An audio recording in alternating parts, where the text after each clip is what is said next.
You tired of lies and leftovers? The Real Black Agenda is crushing 3 bestsellers list. Grab it on Amazon or hit the link in my Instagram bio at @TheBusinessBully before they try and silence it.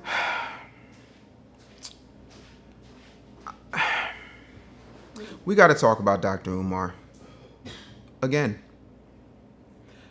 And I want to be clear. Again, the last time we had a conversation about Dr. Umar, I said, don't laugh, learn. Because that's what the Honorable Minister Farrakhan said when somebody has their downfall. And some of the feedback I got was the same typical 5 talking points people who don't know how to connect their brain cells make, which is, did you reach out to him? Well, we reached out to him several times. We even offered to take our I Never Knew TV cameras down to the school. And he said, school's not ready yet. We don't want that.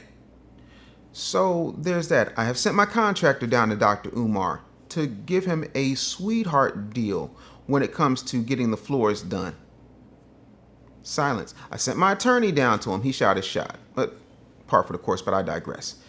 Today, what I want to do is realize and pay off what I said in the last video. So these are 3 lessons I think we need to learn from what has happened and continues to play out as of this broadcast date with Dr. Umar Ifatunde, Prince of Pan-Africanism, King Kong Consciousness, Shumake.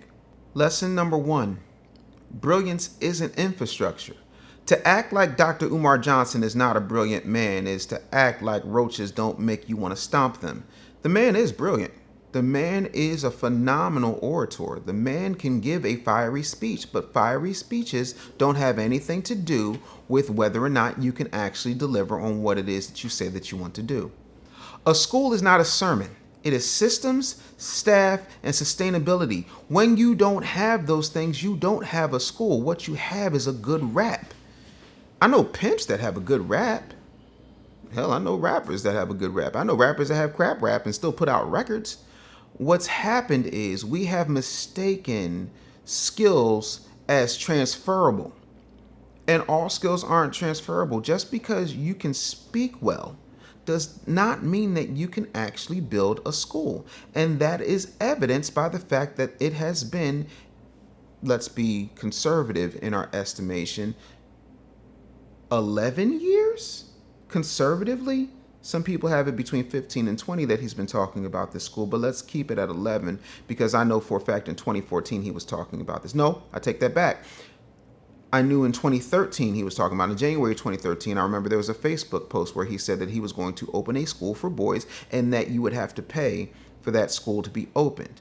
Again, speeches are not solutions, they're speeches.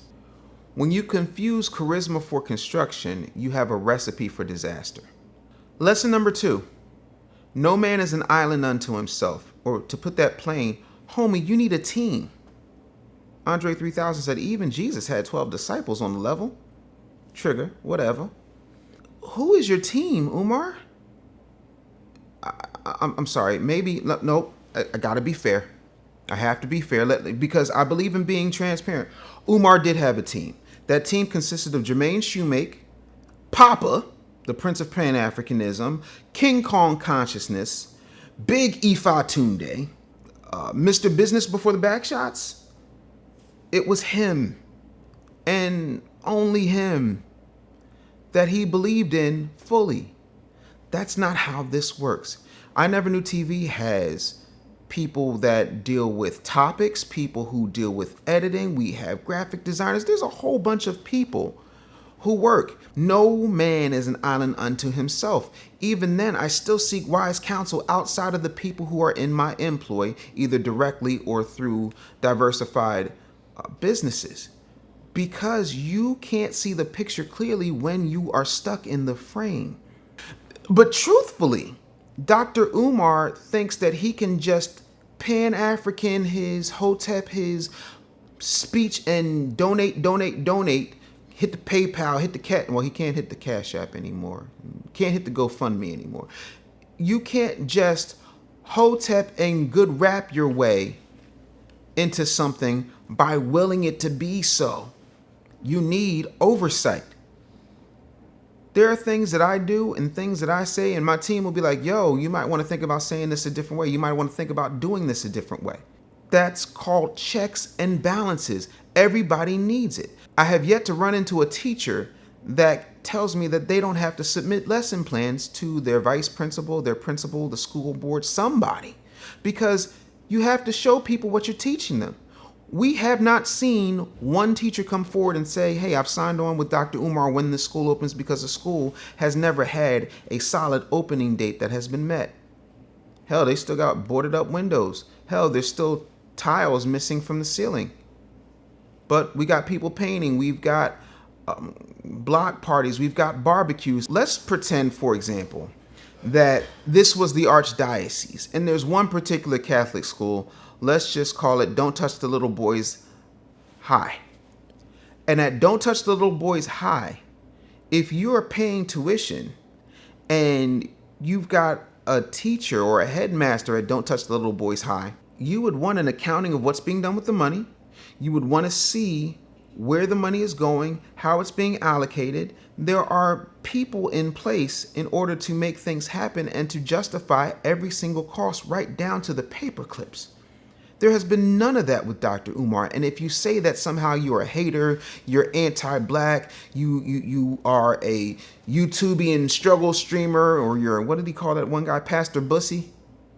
Because you got to talk about somebody's alleged sexuality or down low activities as opposed to having full disclosure and transparency in your dealings.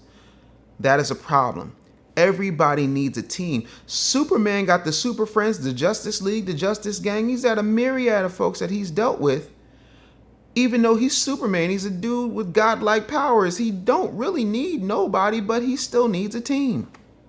In other words, that should be a lesson to you, Dr. Umar, and it should be a lesson to all of us. You'll never get to the top of the mountain by yourself.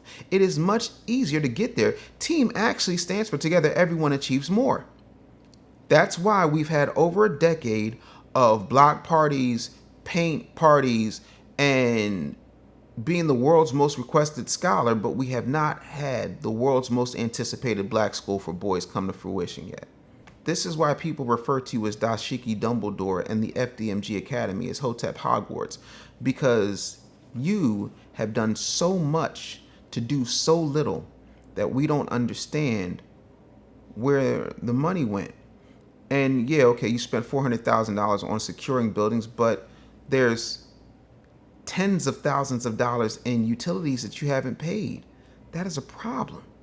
And that's what happens when you don't have a team watching your back. See, it would be one thing if you were traipsing all over the world, giving Pan-African speeches, and the school was still being built in your absence, but nothing moves unless you're there.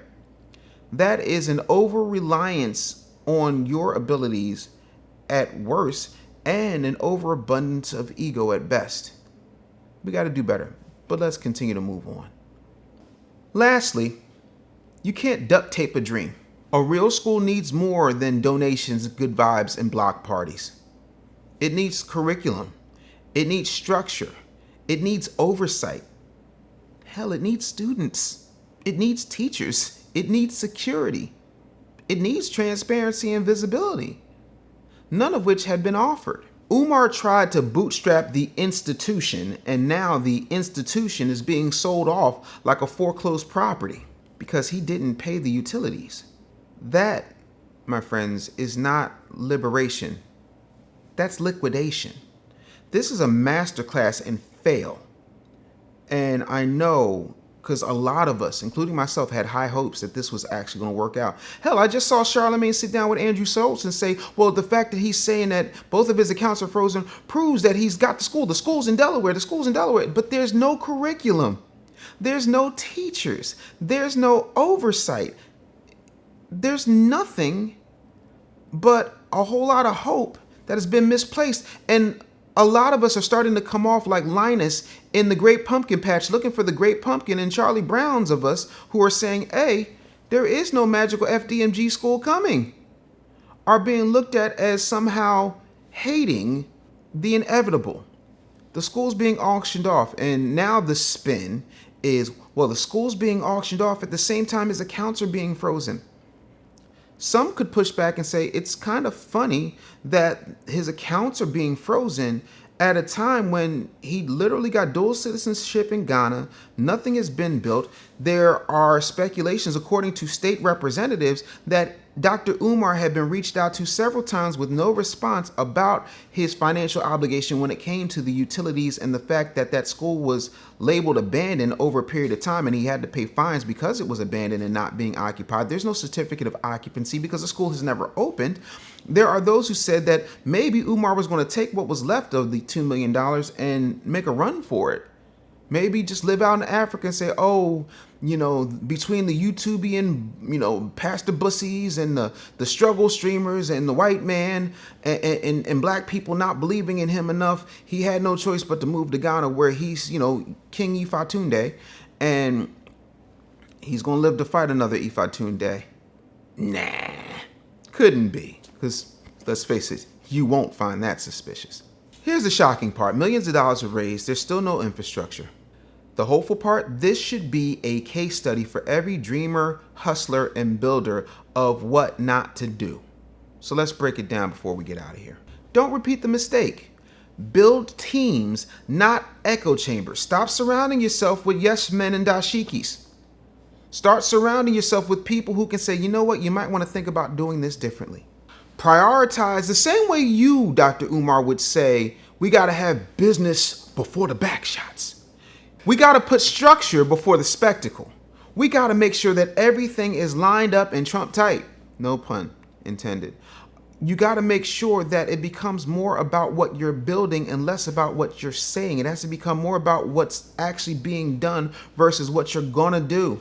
You gotta respect the grind of logistics as much as you love the glory of having a big vision and huge vibes. Because again, you cannot run a school on Black power alone. As a business coach, I will tell you that a real school or a real business cannot run on vibes alone. You can't just get by on hype and hope.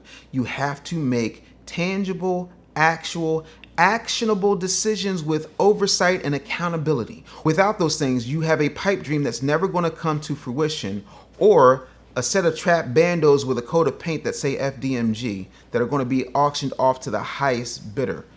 Basically, you got your school repoed because you were found with your pants down. If you got a question for Ask Dave Anderson, you can email me, dave@businessbullyshow.com, or DM me on Instagram. Make sure you comment, rate, and subscribe right here on I Never Knew TV, and we'll see you next time.